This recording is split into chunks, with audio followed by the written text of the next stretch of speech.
বাচ্চা ডেলিভারির পরই আমরা পেশেন্টদেরকে ছুটি দিই।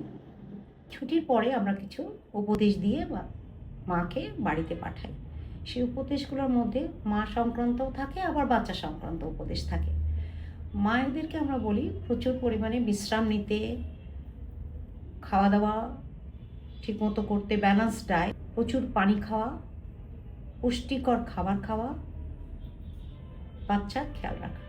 তবু একজন মা যখন বাড়িতে যান তখন কয়েকটা বিশেষ জিনিস তার খেয়াল করা উচিত। তার মধ্যে প্রথমত বাচ্চাকে প্রথম 6 মাস পর্যন্ত শুধুমাত্র বুকের দুধ, শুধুমাত্র কথাটা এটাই মিনিং, বুকের দুধ ছাড়া অন্য কোনো পানি বা অন্য কোনো কিছুই বাচ্চাকে দেওয়া যাবে না। সেটা 6 মাস পূর্ণ হওয়া পর্যন্ত। 6 মাস পরে গিয়ে অন্য খাবার আপনারা যোগ করতে পারেন।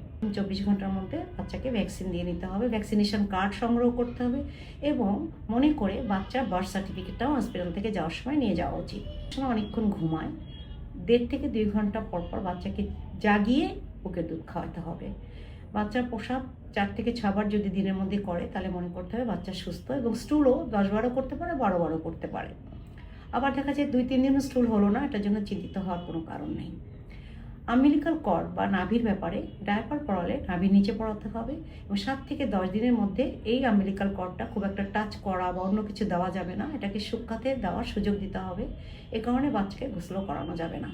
যদি আপনি মনে করেন না বাচ্চাকে আমার গোসল করানো প্রয়োজন, তাহলে আপনি কাপড় ভিজিয়ে হাত পা মুখটা মুছে দিতে পারেন। আরও বাচ্চার জন্ডিস হয়েছে কিনা সেটা খেয়াল করতে হলে বাচ্চার স্কিন, বড়দের আমরা চোখ দেখি কিন্তু বাচ্চাদের বেলায় আমরা পেটের স্কিন, বুকের স্কিন বা থাইয়ের স্কিনটাকে স্প্রেড করে আঙুলে যেটা হলুদ হয়েছে কিনা, যদি বেশি হলুদ মনে হয় তাহলে অবশ্যই ডক্টরের কাছে যেতে হবে।